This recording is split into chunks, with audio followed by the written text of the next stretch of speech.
Sabe aquela sensação de revisitar um filme da sua infância, esperando sentir toda aquela magia de novo?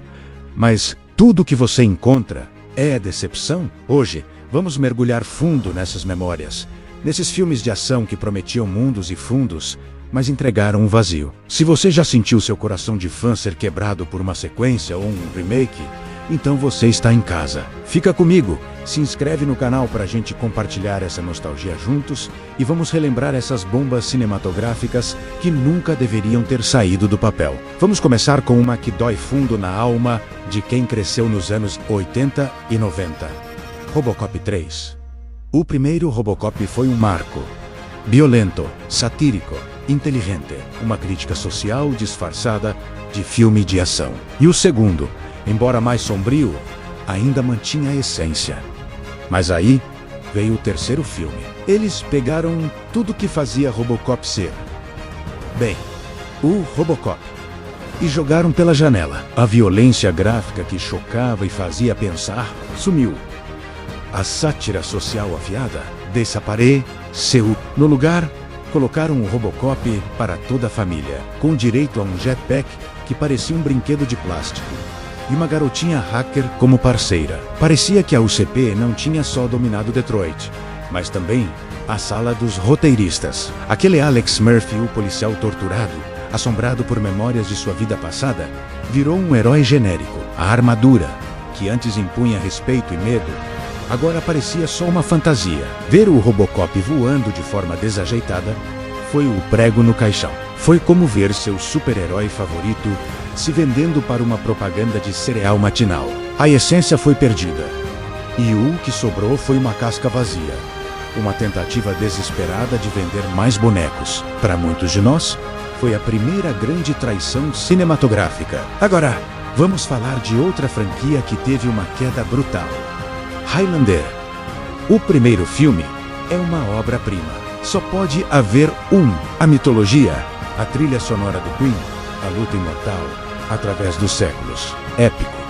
Connor MacLeod era o guerreiro melancólico perfeito.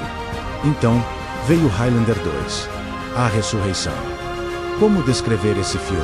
É um desastre em todos os níveis. A história tenta nos convencer de que os imortais, na verdade, são alienígenas de um planeta chamado Zaiste.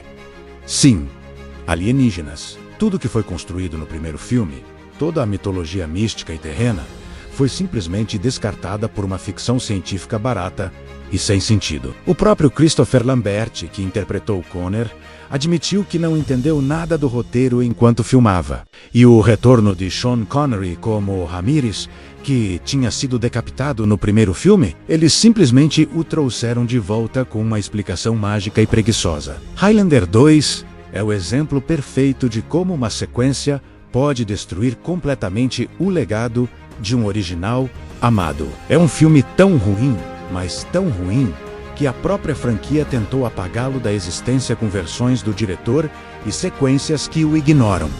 Mas nós não esquecemos, a ferida ainda está aberta. Falando em feridas, quem se lembra da expectativa para o filme do Lanterna Verde em 2011? Nos quadrinhos, a Tropa dos Lanternas Verdes é uma das coisas mais incríveis da DC. Uma força policial intergaláctica com anéis que materializam a força de vontade. O potencial era infinito. E eles escalaram Ryan Reynolds, um ator carismático. O que poderia dar errado? A resposta é tudo. O filme foi uma bagunça de CGI de baixa qualidade. O traje do Hal Jordan, que deveria ser um construto de energia, parecia uma animação mal renderizada de videogame. O vilão, Parallax, que nos quadrinhos é uma entidade cósmica aterrorizante, virou uma nuvem de fumaça amarela com uma cara. E a história era genérica, apressada e sem coração. Não havia peso, não havia drama. Hal Jordan, um personagem complexo, um piloto de testes destemido e arrogante, foi reduzido a uma piada ambulante. O filme tentou ser épico e engraçado ao mesmo tempo, e falhou miseravelmente nos dois. Foi uma decepção tão grande que matou qualquer chance de um universo cinematográfico da DC começar ali e virou uma piada recorrente na carreira do próprio Ryan Reynolds, que felizmente encontrou sua redenção em Deadpool. Mas a memória daquela fantasia verde digital ainda nos assombra. Vamos voltar um pouco no tempo, para 1997. Batman e Robin, depois dos filmes sombrios e góticos de Tim Burton e do neon vibrante de Batman. Eternamente, Joel Schumacher dobrou a aposta no exagero. E o resultado foi, bem, vocês sabem, mamilos no traje do Batman. Close-ups constrangedores nas nádegas dos heróis enquanto eles vestiam seus uniformes. O Senhor Frio, um dos vilões mais trágicos do Batman, transformado em uma máquina de trocadilhos ruins sobre gelo interpretado por Arnold Schwarzenegger. George Clooney, um ótimo ator, mas completamente perdido no papel de Bruce Wayne. Era um desfile de cores berrantes, cenários que pareciam uma pista de patinação e um tom que beirava a autoparódia. O filme não era apenas ruim, ele era vergonhoso.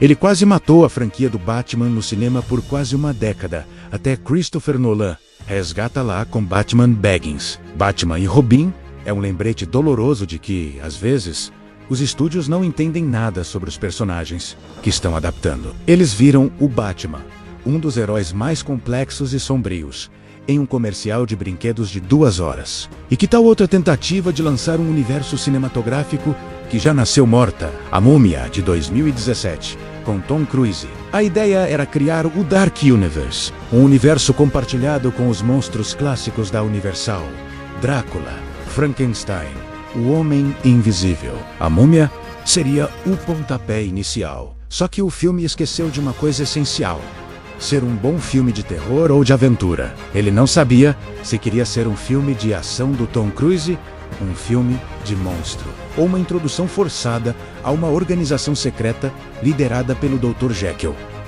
No final, não foi nada disso. A Múmia, a vilã Amanete, tinha um visual interessante, mas foi completamente subutilizada. A trama era confusa, cheia de exposição, e sem um pingo do charme e da diversão da trilogia anterior com Brendan Fraser. Aqueles filmes sabiam ser aventura, com toques de terror e comédia.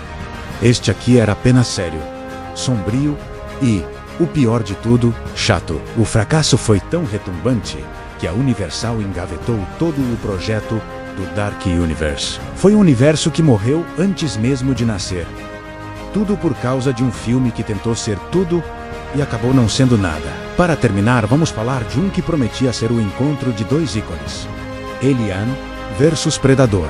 Nos quadrinhos e nos games, o conceito era incrível. A batalha final entre as 2 criaturas mais letais do cinema, a expectativa era de um filme de terror e ação brutal, com classificação para maiores 1.